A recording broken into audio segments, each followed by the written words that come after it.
Okay, Magic Makers, again, this is another great Fabulous Friday episode. It is a quickie. And over the last few weeks, I've been sharing with you, my 6 pillars of fitness, my 6 areas that if you got really good at these 6 areas, you would be flipping unstoppable. All right, so let's just do a quick review before we go forward.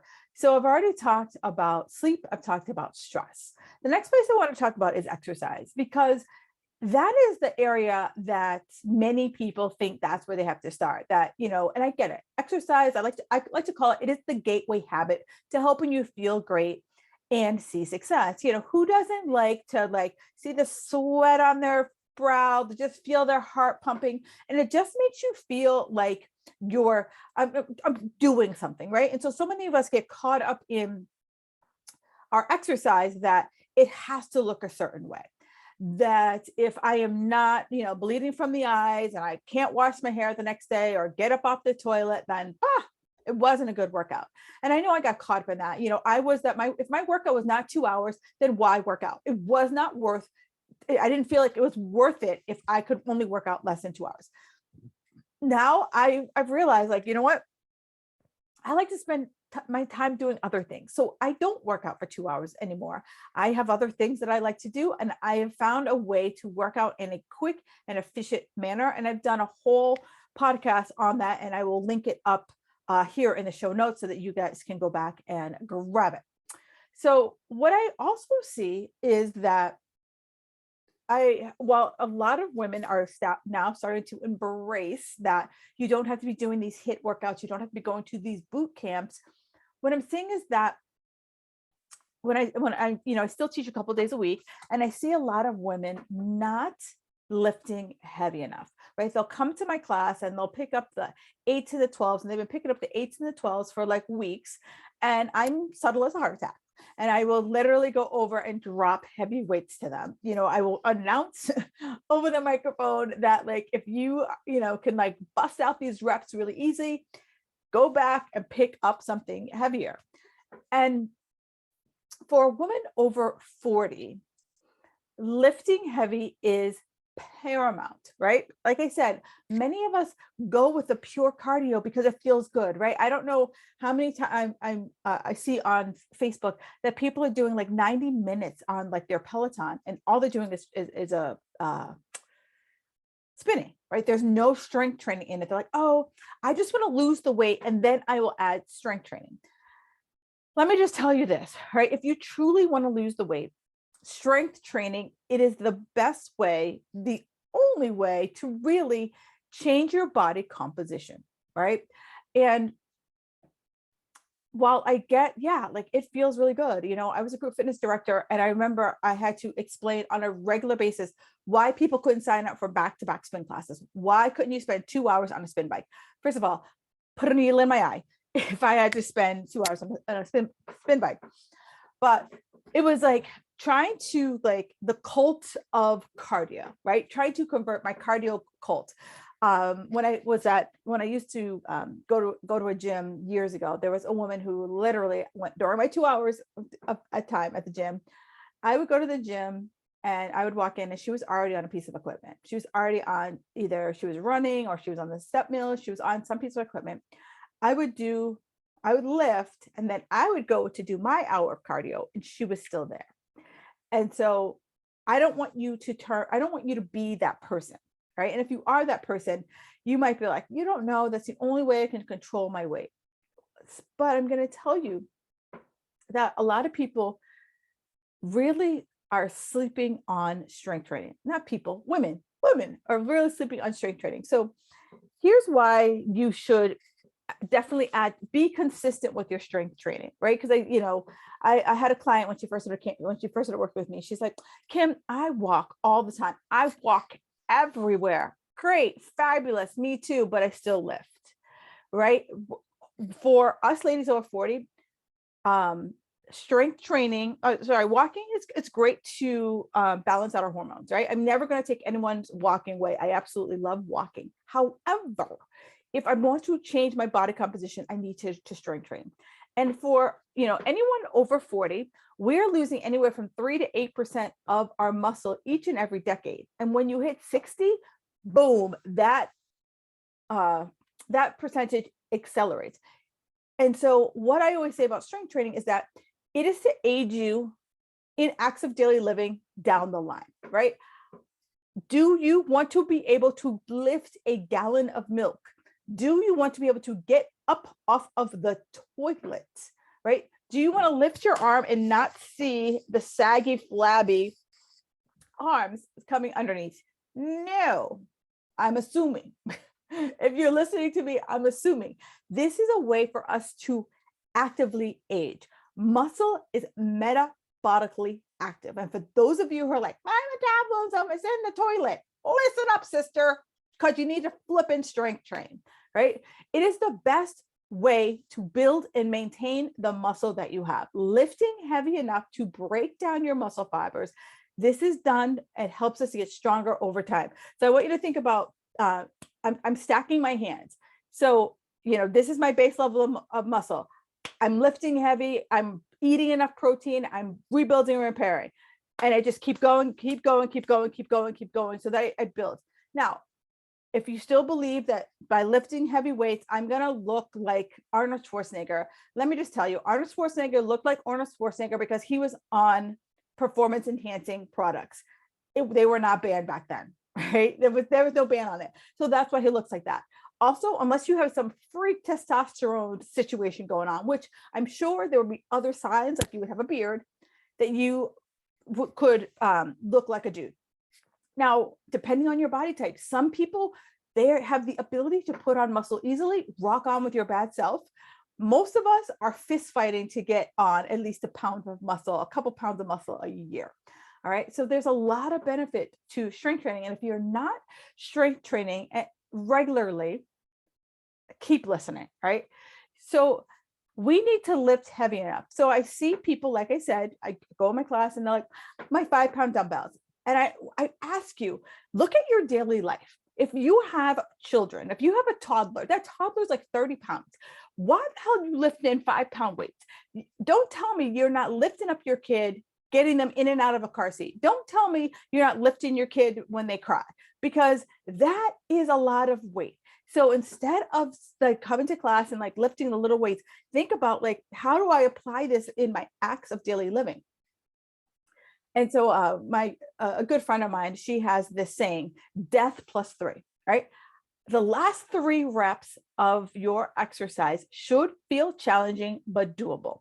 If I say I'm doing 10 reps, if I get to rep 8 and rep 9 and I can do an 11th, I need to go back and pick up something heavier. Now you're saying, okay, but sometimes I can only do like 3 or 4 with a heavy weight.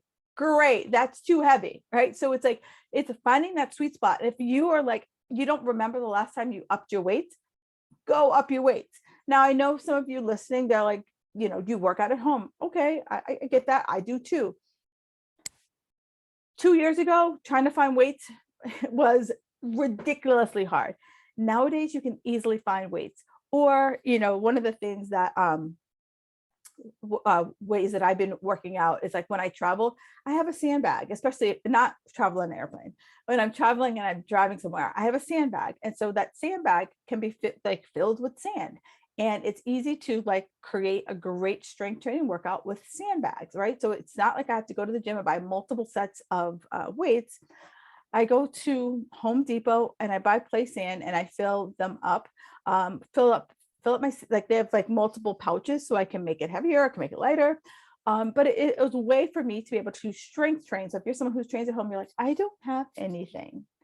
Excuse buster right here. I could also use gallons of water. I could also use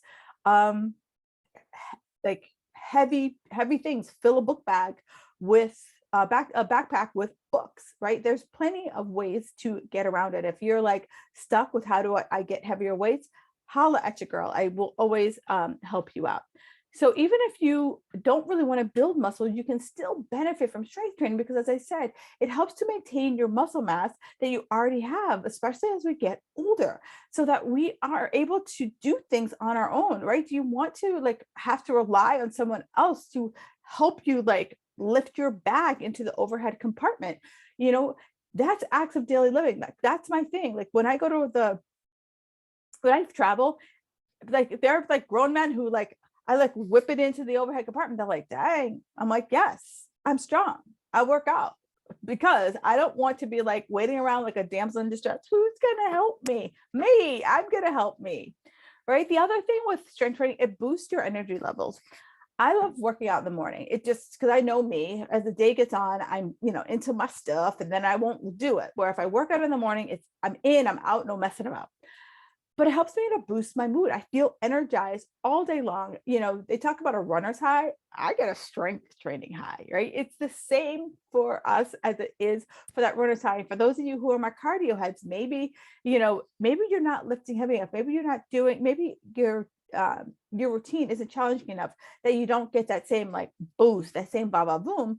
And every week, every month in my Fit Girl Magic Society, I give a workout. And so I give a metabolic workout so that it is a way to combine weight training and cardio, so that if you're pressed for time, it is a way for you to easily like get them both done, just get her done. Or, as we approach busy times in our lives, it's an absolute game changer that you're able to like, get workouts done in like 15 to 30 minutes. And, who sometimes doesn't need like a 15-30 minute workout just to get up and out of the house. I know that, some weekend mornings, those are like my JAM, so that I can go on and do the rest of the things I want to do on a Saturday or a Sunday.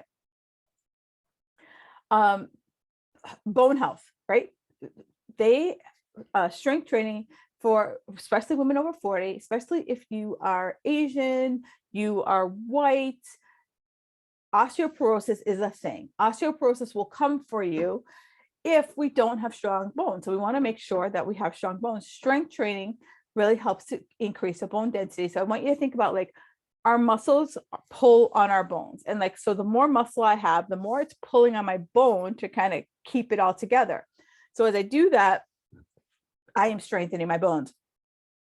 The more I strengthen my bones, the less likely I am to have to need any type of intervention for osteoporosis or osteopenia. So strength train. It's also good for your heart, right? If I don't have a strong heart, life is going to be a little challenging. So, it gets your blood pumping. It also keeps your cholesterol levels low, helps stabilize your blood pressure, and also stabilize your blood sugar, right? So many people, if you have like, especially when we are over 40, our hormones are getting all buck wild. And one of the things that changes with our hormones getting buck wild is our blood sugar. And a lot of times, many people, especially if you're experiencing menobelly, I think is what they call it. Here's where I challenge you to try to have, to get in more strength training, because it also, besides walking, strength training also helps to manage your blood sugar, which will also help balance your hormones and help you to get rid of that belly. All right, ladies. So let me know, what is one takeaway that you have from here, right? Because if you haven't had an opportunity to hop into my stress-free summer challenge, in that challenge, we are going to add in strength training workouts, and I'm going to meet you where you are, right? We're going to decide like how many workouts can you do in a week? Many people, I remember when I first started in the business, I would tell people you have to lift 5 days a week. And I would create 5-day a week workouts, only to find my people like, oh, the week got away from me. I was only able to get in 3. I was only able to get in 2. And so they were very discouraged because I couldn't get in the 5. So now I scaled it back and I only give people 3 workouts a week, so that I'm like, for most people, they can find 3 days out of the week to work out. But I also am scaling it back to 2 days. So you determine your pace when you join the stress-free summer by saying, how much can I work out? Can you work out 2 days? Can I work out 3 days? Can I work out 3+ days? And that's going to set your pace of like what other tasks, healthy living tasks that you're going to be given, so that we all end at the end of 66 days together, we all end up feeling like winners, right? I'm sick of you beating yourself over the head because you couldn't keep pace with some ridiculous pace that you personally set or someone set and not knowing your life. So throughout the 66 days challenge, I'm going to work with you to be like, what's going on? How do we massage? How do we tweak? How do we get to a point where you are able to hit your daily task and it just feels like something you do versus an added thing to your to-do list. All right, so the stress-free summer, it starts soon. Make sure you hop in because you don't want to miss this. All right, ladies, have a fabulous Friday and thank you so much for listening.